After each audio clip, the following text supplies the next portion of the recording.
Assalamualaikum, salam sejahtera. Bersama aku Sabirah Glabdin, Diam Abar Ai Bajau. Edisi Sabtu 4 Disember 2020 dekau. Sabah dijangka rekod pungutan hasil lat paling langa tak tahun tu sekal 4.7 bilion ringgit. Antara faktor anu numbang tak pemenikan hasilnya ialah pemayadan cukai dagangan lat CJN untuk produk kok gas selain rego pukul roto enselan sawit mata kok enselan mata petroleum anu lebih langa berbanding kadar rego anu ramal sewaktu penyediaan anggaran hasil 2020 dekau. Ketua Menteri Datuk Seri Panglima Haji Jinor marak bagi sewaktu mentang belanjawan 2022 Sabah tak persidangan Dewan Undangan Lat Sabah ke-16 tak Kota Kinabalu. Datuk Haji Ji Anupan Menteri Keuangan Sabah marak rundingan antara Perintah Lat Kok Persekutuan Engkok Petronas untuk minsang perjanjian kerjasama komersial CCA ai berjaya penentusan. Persefahaman terdepan kepastian perjanjian CCA akan kolek tangan diam tempoh paling sikot. InsyaAllah perjanjian ini akan membawa nilai dan makna yang lebih besar kepada Sabah. Sabah akan mendapatkan perkongsian hasil yang lebih besar atau greater revenue sharing, penyertaan dan penguasaan yang lebih besar, greater participation and greater say dalam hal berkaitan minyak dan gas. Dato' Haji Jipan meluan rasa syukur selepas rego pukul roto enselan sawit mata ko enselan mata petroleum tak kedudukan lebih langa berbanding kadar rego anu niramal sewaktu penyediaan anggaran hasil 2020 dekau. Engkau barat ni sasaran pungutan hasil tahun tu ni jangka bertambah sekosiam perpuluhan 6% antawa 430.67 juta ringgit. Kejadian anggaran hasil senemak tahun 2020 dekau menik berbanding anggaran asal hasil tahun 2020 dekau. Secara keseluruhan, Perintah Lat ngunjuran anggaran hasil berjumlah 4.07 bilion ringgit tahun bunda. Lekat jumlah hasil cukai dijangka numbang 44.5%, iaitu 2.04 bilion ringgit. Hasil anggaran cukai dijangka numbang 2.3 bilion ringgit, sementara 475.02 juta ringgit lekat kategori terimuan anggaran hasil. Royalti petroleum jadi penyumbang paling oyo engkau jumlah dekau 0.2 bilion ringgit, tunutan cukai dagangan produk petroleum dekau 0.2 bilion ringgit, kok cukai dagangan enselan sawit mata 10 juta ringgit. Dato' Haji Ji Nut ngumum Perintah Lat bersetuju muan tabangan keuangan khas setengah buan gaji engkau kadar minimum RM2,000 membia 20.270 dengan penjawat awam Lat. Peranan Perintah Lat Sabah penting untuk kepastian pemulihan ekonomi pasca pandemik terkolek. Engkau tumpuan Diam Belanjawan Sabah 2022 mengetahuan kesungguhan Perintah Nabangan Rakyat khususnya anu teruk jejas untuk pungkat balik. Pensyarah Kanan Politik Ekonomi Universiti Teknologi Mara UiTM Cawangan Sabah, Dr. Firdausi Sufian Mara, sasaran belanjawan Lat perlu penentantu kok cukup penting, terutama membiak sektor anu teruk kesan. Secara keseluruhannya, saya rasa kerajaan memang harus berbelanja sebab berbelanja besar. Bukan saja kerajaan persekutuan dekat 332 bilion, kita berbelanja dekat 4.5 bilion kerana kita masih lagi dalam fasa pemulihan ekonomi. Beliau marabage tak Kota Kinabalu sewaktu penaku ngulas berkenaan belanjawan Sabah 2022. Tambah Dr. Firdausi, peruntukan oyo untuk sektor penangunan lekat belanjawan Sabah antara petupan mampu muan kesan terhadap keperluan rakyat. Ini memang besar 1.3 bilion. 700 lebih milion itu datang daripada kerajaan negeri dan satu lagi kerajaan persekutuan. Ini memang diperlukan.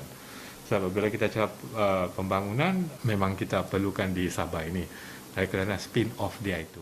Perintah Lat Sabah mentang belanjawan 2022 berjumlah 4.596 bilion ringgit berbanding 4.303 bilion tak tahun sebelum tu.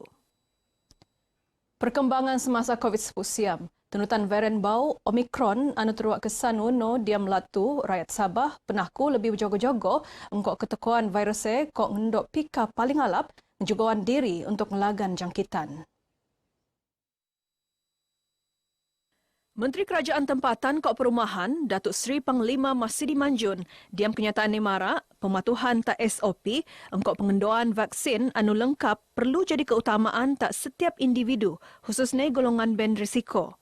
Di Lau, Sabah mencatat 374 kes bau, engkau 2 kepataian membiak Beaufort Kok Pitas. Kota Kinabalu kakal mencatat kes paling langa iaitu 60 dekau kes, tunutan tuaran 60 kes. Sementara 454 pesakit ni laporan alap, engkau 1,400 wau pesakit sedang nerima rawatan. Lekat jumlah 65 pesakit perlu penjagaan kritikal, engkau 25 lagi perlu alat tabangan pernafasan. Sebelum mengogoh takbar seterusnya, Tutan Tedau statistik paling bau kes COVID sebut siam menurut daerah kok kadar vaksinasi tak Sabah.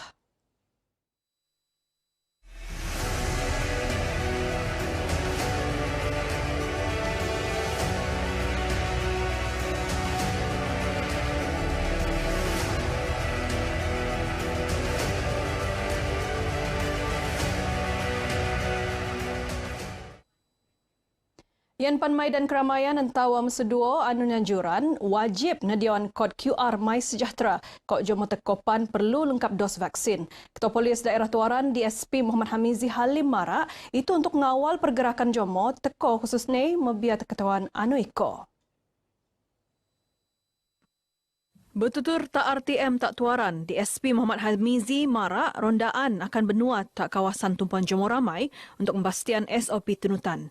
Bagi memastikan bahawasanya pematuhan itu tetap tinggi, di mana kami akan mengenal pasti tempat-tempat yang tumpuan orang awam untuk memastikan bahawasanya satu SOP asas mestilah dipatuhi, di mana penjagaan kendiri iaitu 3W, 3S, semua itu dipatuhi sepenuhnya. Sementara masyarakat daerah Tuaran penaku ngendok dos penggalak vaksin COVID sebut siam. Mengenai dengan pemberian dos penggalak di daerah Tuaran ini, saya rasa kerajaan mengadakan program ini amat baik dan saya sendiri pun telah menerima dos penggalak. Saya menyeru kepada rakan-rakan di luar sana agar bersedia ataupun menyahut seruan kerajaan untuk menerima dos penggalak ini. Tuaran kakal teruak kategori sebagai zon darat engkau lebih 600 kes aktif COVID sebut siam. Sesi dialog keselamatan mampu mempunyai kesadaran pemimpin masyarakat berkenaan kepentingan peranan gai nabangan pihak polis di Raja Malaysia PDRM melagan kes jenayah tak kawasan masing-masing. Itu termasuk kes salah guna dadah, pendatang tanpa izin PTI, kok isu berkaitan keselamatan paling bau. Cara yang boleh mereka mainkan peranan untuk membantu PDRM dalam pencegahan jenayah. Antaranya menjadi mata dan telinga kepada pihak polis. Ada info yang berunsurkan jenayah, mereka boleh salurkan kepada pihak polis untuk kita ambil tindakan segera. Ketua Polis Daerah Kota Kinabalu, SCP Muhammad Zaidi Abdullah Marab Ge tak pengabar selepas jadi pengerusi sesi dialog keselamatan tak Kota Kinabalu. Sekapi tumpuk Ketua Komuniti Daerah Kota Kinabalu ngogo tak sesi dialog tu. Dewan Bandaraya Kota Kinabalu di PKK akan muan keutamaan tak pengebiaan pendendon diam penanggunan induk latu. Tak orpe di PKK nganjuran I Love KK City Campaign ngurung pemimpin pendendon enterdopan sau pendapat alap. Mayor Bandaraya Kota Kinabalu, Datuk Norliza Awang Alip Barap, lekat pensikotone, akan muan peluang tak warga Bandaraya amne kok pemimpin pendendon khususne muan input kok makai tenaga bersama-sama nangun Bandaraya Kota Kinabalu. Yang penting juga untuk mengestablishkan network antara ketua-ketua wanita yang ada dan juga di BKK, dan insyaAllah kita akan mengembangkan network ini meliputi golongan masyarakat. Everything starts at the home actually, and the women being the more or less like in charge of the home, they can educate their children to how not to throw rubbish. To education actually starts from the home. I think it's a milestone in the history of Kota Kinabalu city to engage the women. I think these are movers and shakers of our city.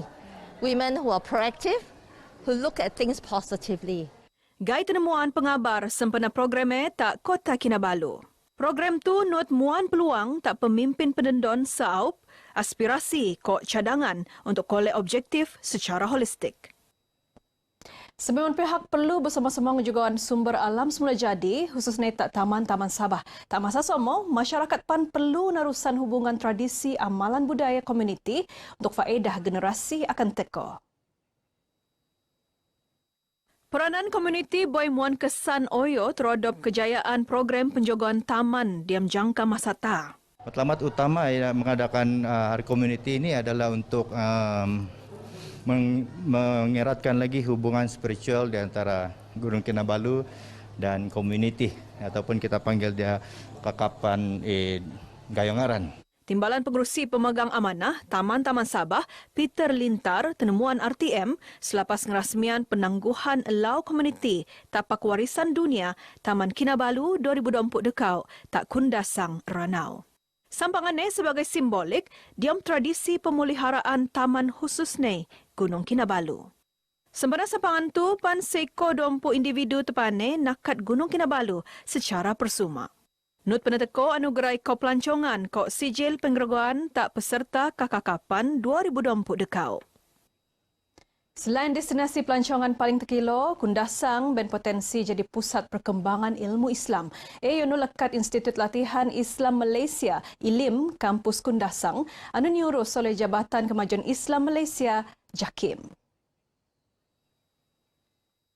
Pesuruhjaya Majlis Dakwah Negara MDN Sabah, Samin Ongki Marak, pelbagai program berkaitan keagamaan boleh dilaksana tak kampusnya.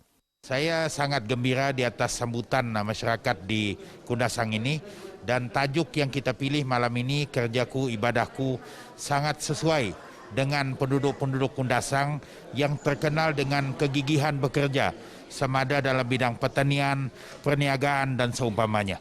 Beliau marak bagi tak RTM sempena program Forum Anjung At-Taqwa tak ILIM Kampus Kundasang.